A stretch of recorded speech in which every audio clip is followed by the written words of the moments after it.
At 15, I was kicked out in the rain because of a lie my sister told. My mom yelled, "You're not welcome in this house." I didn't fight back, I just walked. 2 weeks later, she laughed about it to her friends, not realizing Dad was standing right behind her. I remember the exact temperature that night. 53 degrees. October in Michigan doesn't mess around, and when the rain started, it came down sideways, the kind that finds its way through any jacket you're wearing. I was standing on the porch with nothing but my school backpack, a hoodie that was already soaked through, and the words my mother had just screamed still ringing in my ears. "You're not welcome in this house." 7 words. That's all it took to undo 15 years. My sister Megan stood behind her in the doorway, and I swear I saw the corner of her mouth twitch. Not a full smile, she was too smart for that with our mother watching. But there was something there. Satisfaction, maybe. The look of someone who had finally won a game I didn't even know we were playing. I should probably explain how I ended up on that porch. 3 hours earlier, I had been at cross-country practice. Nothing unusual. Coach Patterson had us running hill repeats until our legs felt like they were filled with cement, and by the time I got home around 6:30, all I wanted was a shower and whatever leftovers were in the fridge. Dad was still at work, he managed a distribution warehouse about 40 minutes away and usually didn't get home until after 8. Mom's car was in the driveway, which meant she was probably in her home office doing something for the real estate company she worked for. Megan was 17 then, 2 years older than me, and we had what I'd call a complicated relationship. She was the golden child. Not in the way people throw that term around casually, I mean it literally. Everything she did was praised. Every grade, every achievement, every social success got cataloged and celebrated. I was fine with that, honestly. I had my own thing going with running, and Dad came to every single one of my meets, cheering louder than anyone. We had our own bond, separate from whatever orbit Megan and Mom existed in. But Megan had started acting differently that fall. More secretive. More hostile toward me specifically. Little comments at the dinner table. Rolled eyes when I spoke. Leaving the room when I entered. I chalked it up to senior year stress. College applications. The pressure Mom put on her to get into Michigan State, where Mom had gone. Looking back, I can pinpoint the exact moment things shifted. It was Labor Day weekend, about 6 weeks before everything fell apart. We were at a family barbecue at my uncle's house, and my cousin Danny asked me how cross-country was going. I mentioned that I was on track to be one of the top runners in our district, maybe even compete at state level. Dad had jumped in, beaming with pride, talking about my training schedule and my improvement over the summer. Megan had been sitting across the table, and I caught her expression. It was fleeting, maybe 2 seconds, but in that moment, I saw something that looked almost like hatred. Pure, concentrated resentment. Then it was gone, replaced by her usual pleasant expression, and I convinced myself I'd imagined it. I hadn't imagined it. What I didn't understand then was that Megan had spent her entire life being the center of Mom's universe. Every achievement, every milestone, every small victory had been celebrated and broadcast to relatives and neighbors and anyone who would listen. She was the standard bearer of our family's success, the proof that our parents were doing something right. My emerging success in running threatened that position. Not because Mom cared about athletics, she didn't, particularly, but because Dad's enthusiasm for my achievements was creating a counterweight to her narrative. Suddenly, there were 2 success stories in the family. 2 children worth bragging about. 2 reasons for pride. For Megan, who had grown up believing she was the only bright spot in our family constellation, this was intolerable. What I didn't know was that Megan had a secret, and it was about to detonate in the middle of our family. When I walked through the front door that evening, Mom was already standing in the living room. Her face was a color I'd never seen before, somewhere between purple and gray, like she was holding back something that might actually kill her if she let it out. Megan was sitting on the couch, and she was crying. Really crying. The kind with tissues and shaking shoulders and all the performance of genuine devastation. "What's going on?" I asked, dropping my backpack by the door. Mom turned to me slowly. "How could you?" "How could I what?" "Don't you dare play innocent with me." Her voice was shaking. Megan told me everything. I looked at my sister, genuinely confused. She wouldn't meet my eyes. Her gaze was fixed on the carpet, and even from across the room I could see her hands trembling in her lap. "Mom, I have no idea what you're talking about." "She said you've been stealing from her. For months. That you took the money she's been saving for college." The accusation hit me like a physical blow. Megan had a savings account she'd been building since she was 14, birthday money, babysitting cash, a small inheritance from our grandmother who passed when we were kids. Last I heard, it was somewhere around $4,000. I had never touched it. I didn't even know where she kept her debit card. "That's insane," I said. "I would never." She showed me the texts. "Marcus." Mom held up her phone, and there on the screen was a conversation supposedly between me and someone named Tyler, discussing how to access Megan's account and what we'd spend the money on. The messages were detailed, specific, damning. You were bragging about it. Laughing about how she'd never figure it out. I grabbed for the phone, but Mom pulled it back. Those aren't real. I didn't send those. Mom, I don't even know anyone named Tyler. It's from your number. It's spoofed or something. People can fake that stuff. Megan, tell her the truth. Whatever this is, tell her what's really going on. My sister finally looked up. Her eyes were red, and in them I saw something that chilled me more than the rain ever would. She wasn't scared. She wasn't confused. She was calculating. I can't believe you're still lying, she whispered. After everything. What followed was 30 minutes of the most surreal argument of my life. I denied. Mom screamed. Megan cried and added details, how I had apparently been jealous of her for years, how I'd made comments about her savings, how I'd even threatened her when she confronted me privately. She described a conversation that supposedly happened in her bedroom 3 weeks ago, where I'd allegedly told her I deserved that money more than she did. She mentioned specific details that made the story sound real, that I'd talked about buying a better phone, that I'd said Mom would never believe her over me. None of it was true. Not a single word. But Mom had already made her decision before I walked through the door. I called your father, she said eventually, her voice hoarse from all the yelling. He's on his way home. But I want you out of this house before he gets here. I won't have you contaminating this family any more than you already have. Mom, this is insane. Dad will believe me. Just wait. Your father, she said coldly, doesn't need to see the son who's been stealing from his daughter. He'll only get upset. I'm handling this. By kicking me out? By protecting this family from you. And that's how I ended up on the porch. She physically pushed me out the door, threw my backpack after me, and locked the deadbolt. Through the window, I could see Megan on the couch, dabbing at her eyes with a tissue, accepting a hug from our mother. The scene looked almost rehearsed, like something from a movie where the villain has finally vanquished their enemy. I stood there for maybe 10 minutes, thinking someone would come to their senses. Thinking Mom would open the door and say she'd overreacted and we needed to figure this out together. The rain started around minute 5, a few drops at first, then a steady drizzle, then a downpour that seemed designed to maximize my misery. By minute 10, I was shivering so hard my teeth were chattering. I thought about my options. The garage was locked. The shed in the backyard had a broken latch, but it was full of garden equipment and smelled like fertilizer. I could see my breath in the air, and my sneakers were already making squelching sounds on the wet wood of the porch. I started walking. I didn't have a destination. My phone was at 12%, and I didn't want to waste it trying to call Dad while he was driving. I figured I'd find somewhere dry, wait for him to get home and sort this out, and by bedtime everything would be back to normal. The streets of our subdivision were empty. Most families were inside, eating dinner, watching television, doing all the normal things families do on Wednesday evenings. I passed house after house with warm light glowing from windows, and each one made me feel more alone than the last. The library was closed, it shut at 7 on weekdays. The coffee shop on Main Street had a strict policy about loitering, and anyway I only had $4 in my wallet. I thought about going to my friend Jake's house, but the idea of explaining what had happened made my stomach turn. What would I even say? My mom kicked me out because my sister made up a story about me being a thief? I ended up at the park about a mile from our house, sitting under the gazebo that the Rotary Club had built a few years back. It wasn't much, but it kept the worst of the rain off. The wood was cold and slightly damp beneath me. Leaves from the surrounding oak trees had collected in the corners, soggy and brown. A dog walker passed by on the path, hunched under an umbrella, barely glancing at the teenage boy sitting alone in the gazebo at 8 o'clock on a Wednesday night. I must have looked strange, no umbrella, no rain jacket, shoes squelching with water every time I shifted position. But she didn't stop. Nobody stopped. I sat there and watched the rain fall and tried to understand what had just happened. My hands were shaking. At first I thought it was just the cold, but when I pressed them together, I realized it was something deeper. My whole body felt wrong, disconnected, like I was watching myself from somewhere outside my own skin. Years later, Dr. Weiss would tell me this was dissociation, a common response to trauma. In that moment, I just thought I was losing my mind. I tried to count the things I knew for certain. My name is Marcus Donovan. I am 15 years old. I live at 847 Oakwood Drive. I did not steal money from my sister. The last one was the only one that seemed uncertain, somehow. Because Mom had been so sure. Megan had been so convincing. What if I had done it and somehow blocked it out? What if there was something wrong with me, some split personality or memory issue that made me capable of things I couldn't remember? These were irrational thoughts. I knew they were irrational even as I was having them. But rationality doesn't have much power when you're 15 and cold and your mother has just looked at you like you're a stranger she found in her house. The thing is, I'd always known Mom and Megan were closer. They had their own language, their own jokes, their own rhythms.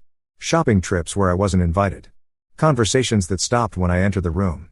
A kind of intimacy that excluded Dad and me both, though he never seemed to mind as much as I did. I'd accepted it. Made peace with it, even.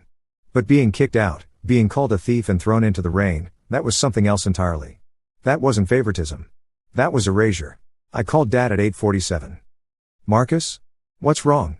Your mom called and said there was some emergency, but she was hysterical and I couldn't understand. Are you okay? Dad, I'm at Riverside Park. Under the gazebo. I need you to come get me. Silence. Why are you at the park? It's pouring out there. Mom kicked me out. Megan told her I stole money from her college fund. It's not true. None of it. There were these texts that someone faked, and Mom just lost it, and... Slow down. His voice was calm but urgent. Stay right there. I'm 10 minutes away. He made it in 7. When his headlights cut through the rain and his truck pulled up to the curb, I ran to the passenger side and climbed in. The heat was blasting. I hadn't realized how cold I'd gotten until the warmth hit my skin and my body started shaking even harder, not from cold anymore, but from relief. Dad didn't say anything at first. He just looked at me, really looked, taking in my soaked clothes, my face, the exhaustion that must have been written all over me. He reached behind the seat and grabbed an old sweatshirt, the kind he kept for oil changes and fishing trips. Put this on, he said.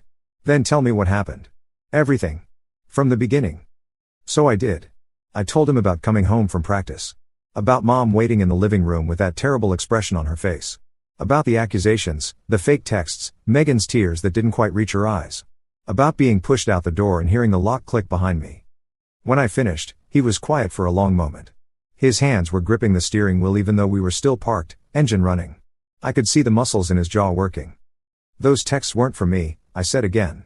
I swear, Dad. I've never stolen anything in my life. You know me. He nodded slowly. I know you. 3 words. But the way he said them meant everything. We're going home, he said finally. And we're going to get to the bottom of this tonight. The drive back took less than 5 minutes, but it felt like longer. Neither of us spoke. The only sounds were the windshield wipers and the hum of the heater and the rain drumming on the roof of the truck. When we pulled into the driveway, I noticed that all the lights in the house were still on. Through the living room window, I could see Mom and Megan sitting on the couch together. They looked comfortable. Content, even. Like they'd already moved past the unpleasant business of expelling me. Dad put the truck in park but didn't turn off the engine right away. He sat there for a moment, staring at the house. I want you to let me do the talking at first, he said. Can you do that? I nodded. Good. Let's go. The conversation that followed when we walked through the front door is one I'll remember for the rest of my life. Mom immediately stood up, her expression shifting from surprise to anger in less than a second. Greg, why did you bring him back? I told you on the phone. You told me there was an emergency. You didn't tell me you'd kicked our 15-year-old son out in the rain. He stole from Megan.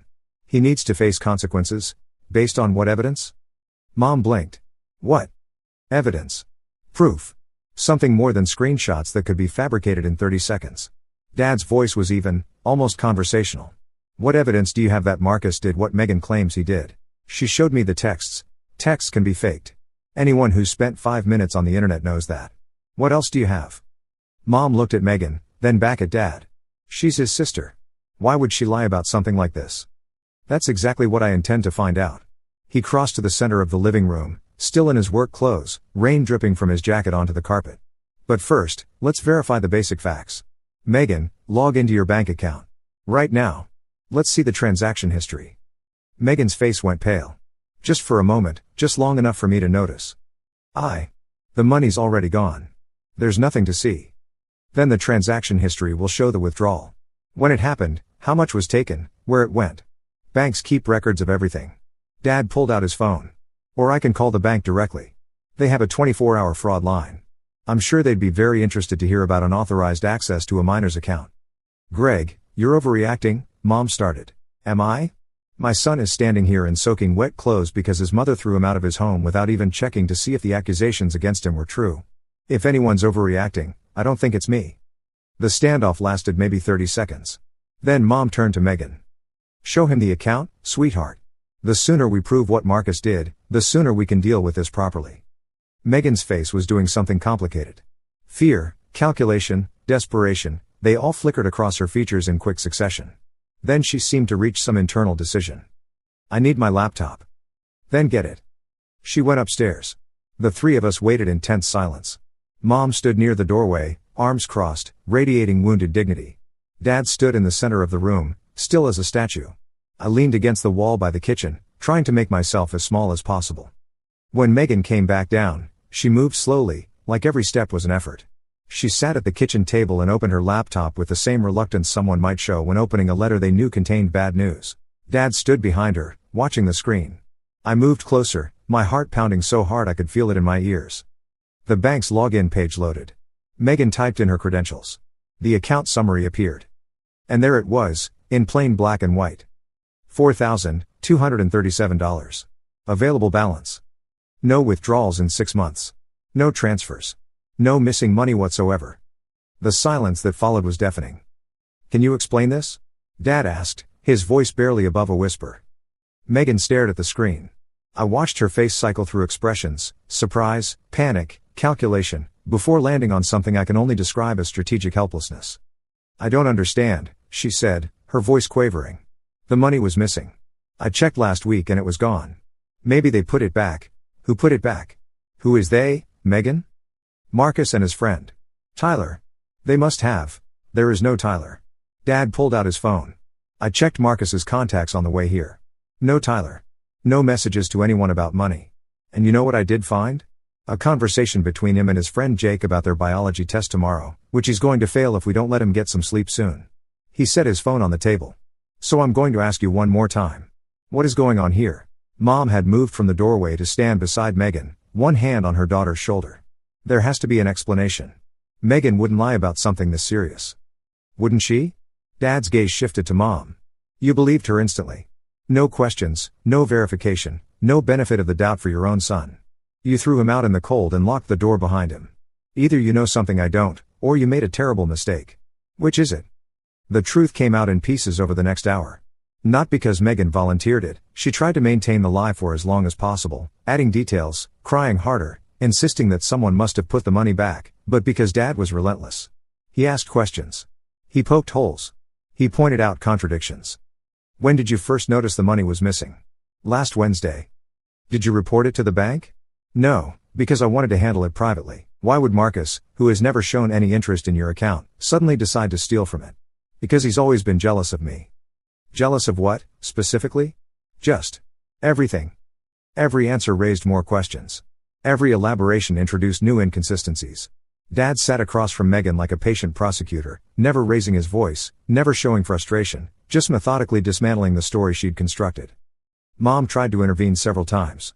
She'd jump in with explanations, try to fill gaps in Megan's story, suggest alternative theories that might explain the discrepancies. Each time, Dad would simply turn to her and say, "Let Megan answer for herself." And each time, Megan's answers fell apart a little more. At one point, Megan claimed she'd noticed the money missing when she checked her account online. Dad asked for the exact date. She gave one, October 9th. He asked to see her browser history. She said she'd cleared it.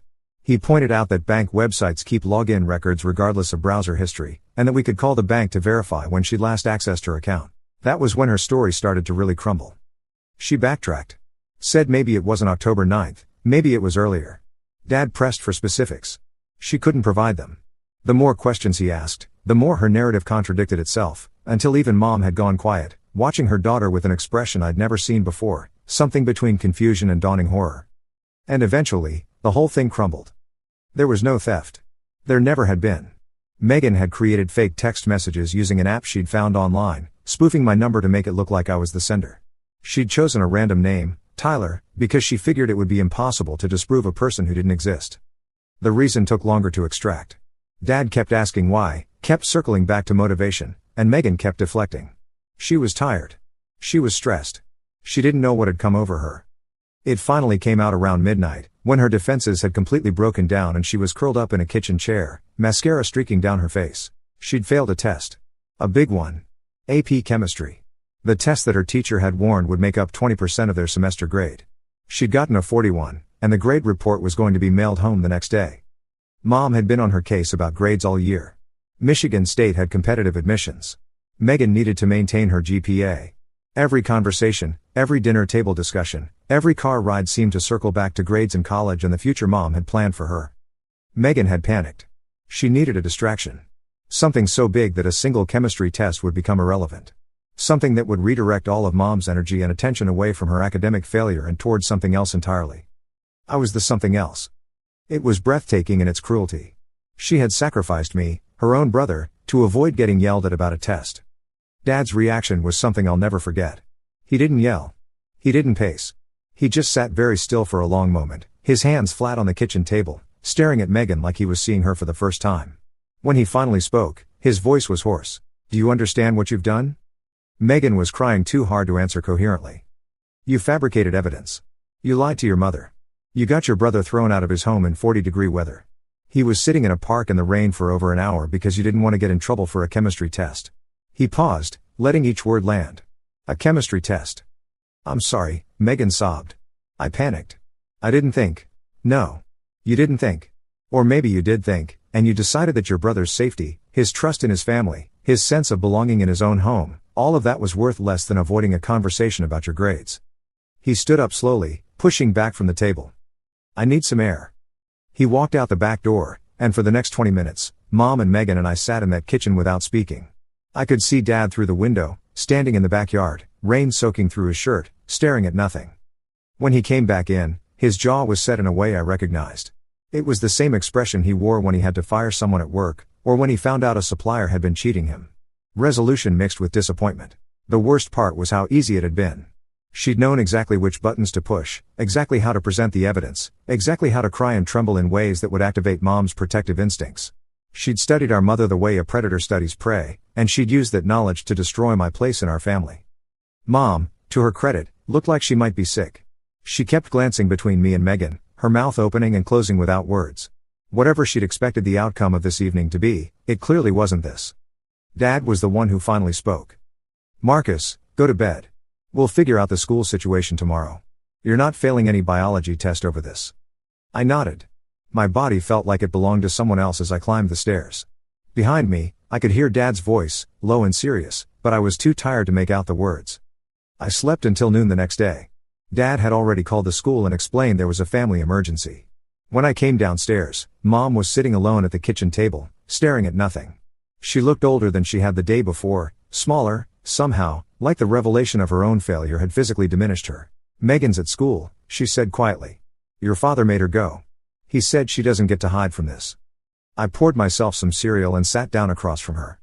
"Marcus." She swallowed hard. "I owe you an apology." "Yeah. You do." She flinched. I wasn't being cruel, just honest. And I was too tired to cushion anything. "I should have listened to you. I should have verified before I reacted. She trailed off, searching for words. Megan was so convincing. And those texts looked real. And I thought I was protecting the family. From me. I was wrong. We sat in silence for a while. I ate my cereal. She stared at the table. The clock on the wall ticked steadily, marking seconds that felt like hours. "It's going to take a long time," I said eventually. "For me to trust you again. If I ever do." She nodded, tears sliding down her face. "I know," she whispered. "I know." That conversation was the beginning of a long, complicated process. But it wasn't the end of the story. Update, 2 weeks later. Things at home had settled into an uneasy truce. Mom was walking on eggshells around me, overcompensating in ways that were almost more uncomfortable than the original coldness. She asked about my day constantly. Made my favorite dinners without being asked. Offered to drive me places I could easily walk to. The attention felt suffocating, but I understood she was trying to make amends the only way she knew how. Megan had been grounded indefinitely, no car, no phone after 8 p.m., no social activities. Dad had made it clear that she would be earning back trust through actions, not words, and so far her actions had been minimal. She went to school, came home, did homework, and retreated to her room. We barely spoke. When we passed in the hallway, she looked away. The chemistry test fallout happened exactly as she'd feared. The grade report arrived in the mail 3 days after the incident. Mom saw the 41, there was a major argument, and privileges were further restricted. But the focus wasn't really on the test anymore. It was on what Megan had done to cover it up. How far she'd been willing to go. Who she'd been willing to hurt. Dad had insisted on consequences that matched the severity of the offense. The fabrication of evidence. The manipulation of a parent. The willingness to see an innocent family member punished for something he didn't do. These weren't minor infractions. They revealed something troubling about Megan's character, something that couldn't be fixed with a week of lost privileges. I thought that was the end of it. The punishment had been delivered. The truth had been revealed. Life would slowly return to some version of normal. I was wrong.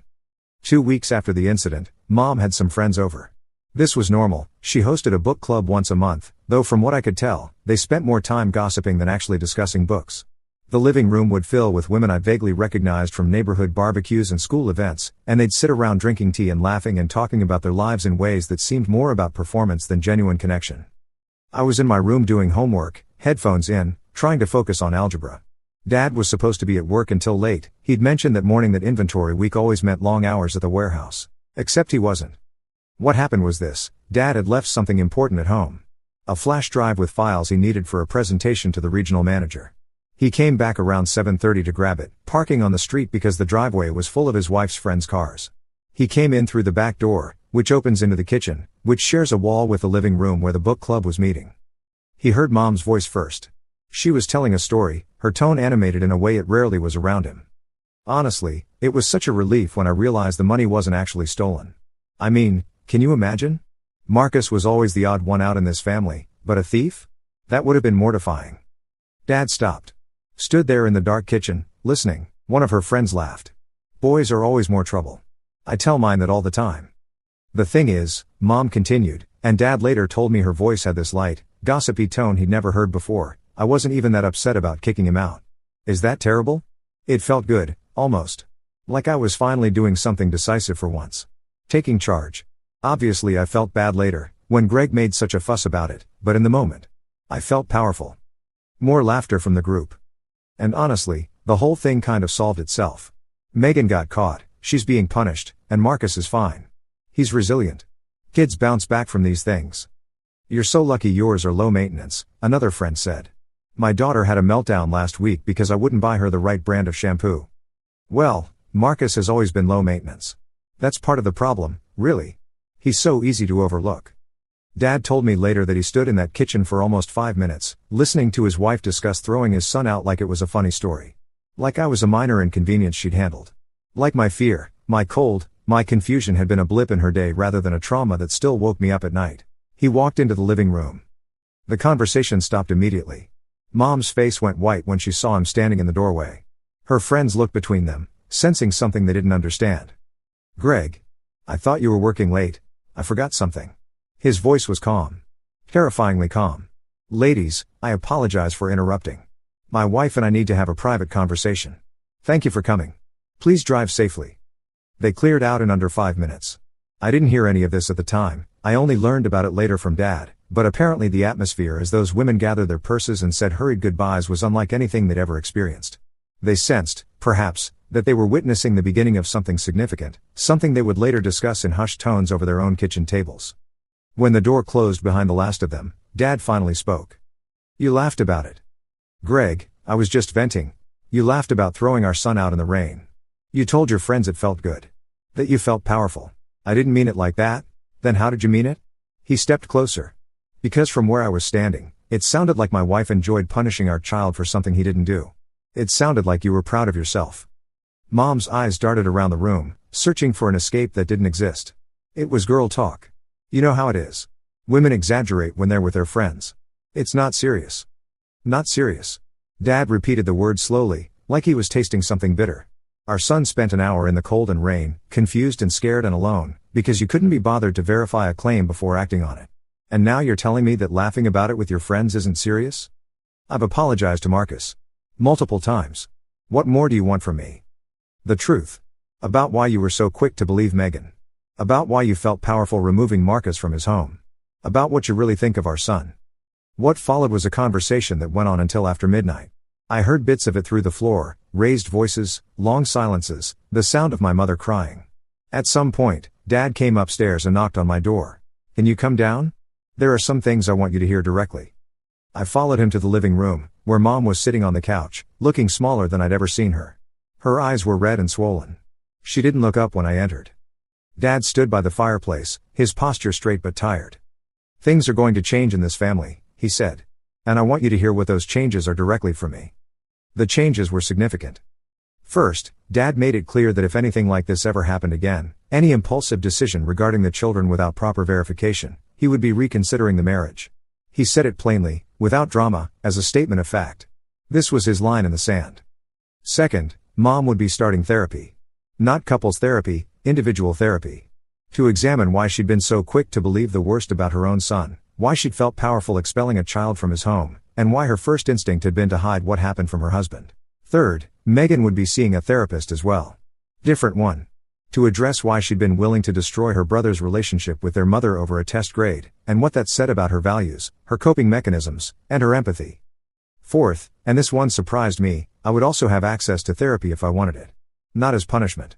Not because I'd done anything wrong. But because, as Dad put it, what happened to you was a form of betrayal, and you deserve support processing that. Mom listened to all of this without arguing. When Dad finished, she finally looked at me. I'm so sorry, Marcus. For what I did. For what I said to my friends. For all of it. I didn't know how to respond. The apology felt sincere, but it also felt hollow somehow, like a bandage on a wound that needed stitches. I hear you, I said finally. I'm not ready to forgive you yet. But I hear you. She nodded, accepting this. There was one more thing that came out of that night. Dad confronted Mom about what I'd heard her say in the past, comments about how I was Greg's project while Megan was hers, how she'd always found it easier to connect with her daughter than her son, how she'd sometimes wished both kids had been girls. I hadn't known he was aware of those comments. I'd overheard them over the years, filed them away in the part of my brain where painful things lived, and never mentioned them to anyone. But Dad had noticed. Dad had been paying attention to patterns I thought were invisible. Those weren't jokes, he told her. And they weren't harmless. They were rejections. Small ones, repeated over years, and they added up. When you kicked Marcus out, that wasn't the beginning of this problem. It was the culmination of years of small signals telling him he wasn't valued. And tonight, when you laughed about it with your friends, you confirmed everything he's always secretly feared, that you don't love him the same way you love Megan. Mom cried. I did too, honestly, though I tried not to let anyone see. Hearing Dad name the thing I'd always felt but never been able to articulate, it was like having a splinter removed that I'd grown so used to I'd forgotten it was there. I love both my children, she kept saying. Maybe, Dad replied. But you haven't acted like it. And actions are what matter. Update 2, 6 months later. I've been in therapy for about 4 months now. My therapist's name is Dr. Weiss, and she has this way of asking questions that makes you realize things you didn't know you knew. Through our sessions, I've started to understand that what happened that October night was part of a bigger pattern, one where I'd been unconsciously seeking Dad's approval because I'd given up on getting Mom's. That's not a fun thing to realize about yourself, but it's useful.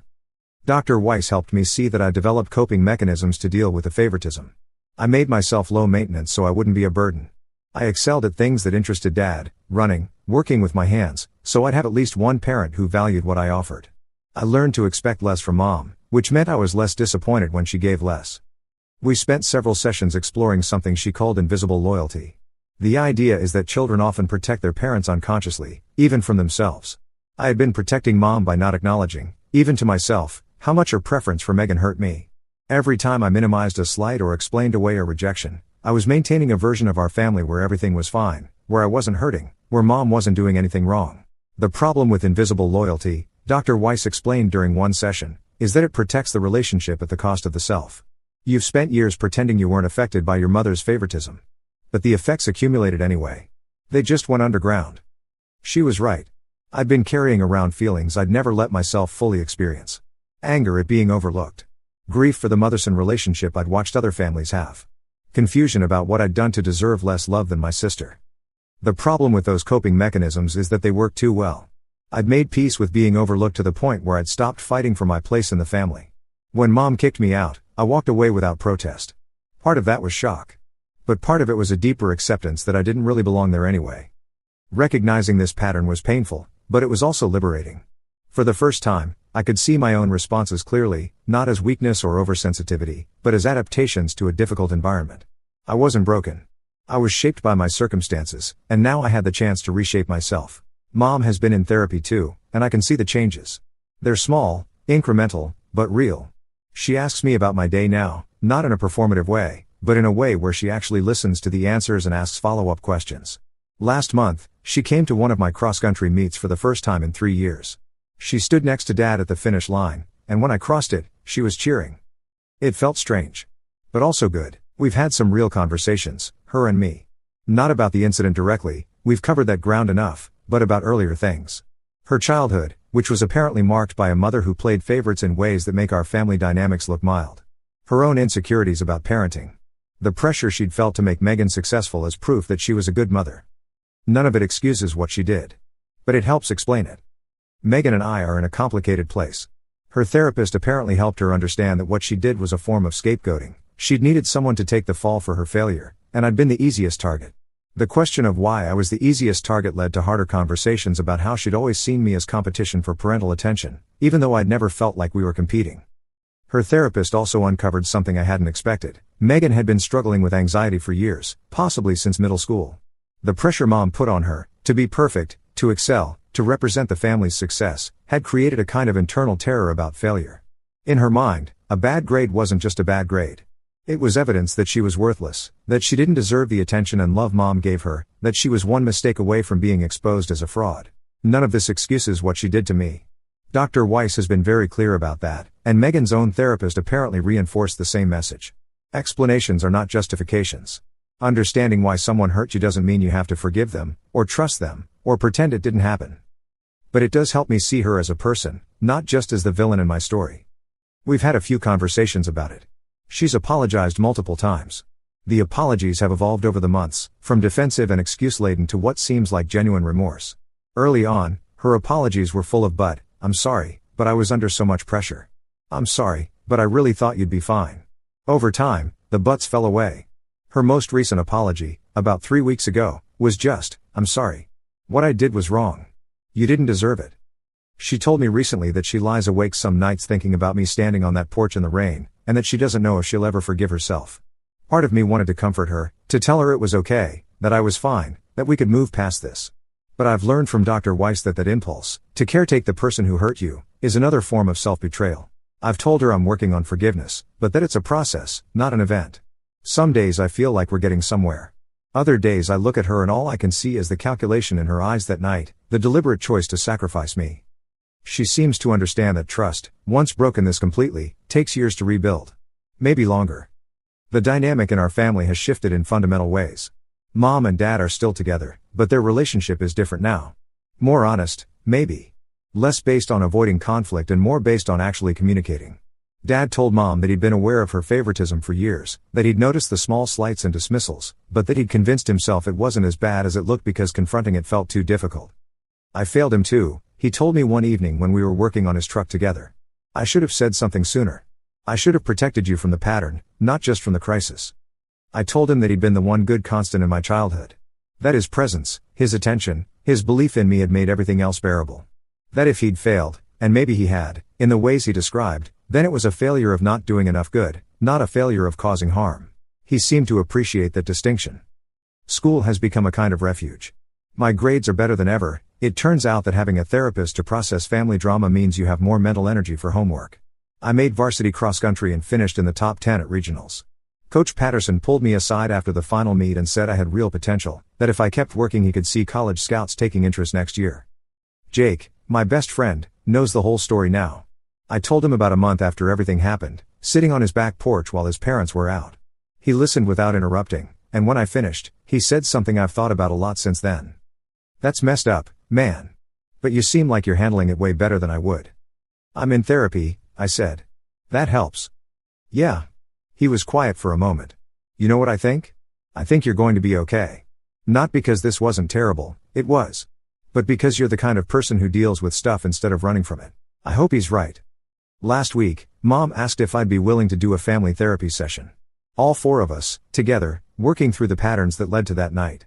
The therapist would be Dr. Weiss, who already knows my side of things, which felt important. I said yes. It's not forgiveness, not exactly. It's more like a willingness to believe that people can change, that families can grow, that the worst moment doesn't have to define everything that comes after. The first session is next Thursday. I don't know what to expect. Dr. Weiss warned me that family therapy can bring up painful things, that it might get worse before it gets better, that I should be prepared for difficult conversations. I told her I was ready. I'm 16 now. I've got 2 more years in this house before college. I don't know what those years will look like, or what kind of relationship I'll have with Mom and Megan when I'm older. But I know that I'm not the same kid who stood on that porch in the rain, waiting for someone to let him back in. I don't wait anymore. I open my own doors. Dad says that's what resilience looks like. Not bouncing back to who you were before, but becoming someone new, someone stronger, wiser, more sure of their own worth. I think about that October night sometimes. The rain. The cold. The way the streetlights looked blurry through the water on my face. I think about how easily my mother believed the worst of me, how carefully my sister had constructed her trap, how quickly my place in the family had evaporated. Those memories used to feel like wounds. Now they feel more like scars, evidence of something survived, something overcome. I'm still working on forgiving Mom and Megan. Maybe I will, fully, someday. Maybe I won't. Dr. Weiss says that forgiveness isn't about the other person, it's about freeing yourself from the weight of carrying anger. She says I get to decide what forgiveness looks like for me, and that there's no timeline I have to follow. For now, I'm focused on the present. On running faster than I did yesterday. On understanding myself better through therapy. On building the kind of life where one terrible night doesn't define me. There's a quote I found recently that stuck with me. I don't remember who said it, but it goes something like this: the best revenge is living well. I don't know if what I'm doing counts as revenge. It doesn't feel like revenge.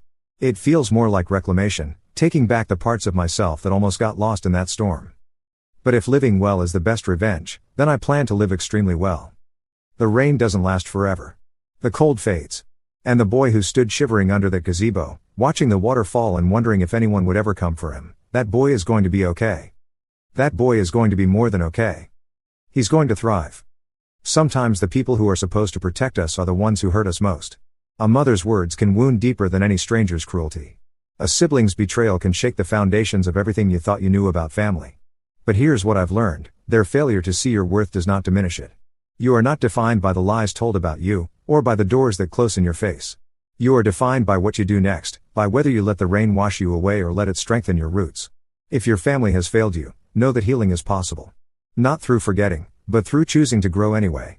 The people who hurt you may change. They may not. But you can build a life worth living regardless, surrounded by those who see you clearly and love you fully. Keep walking.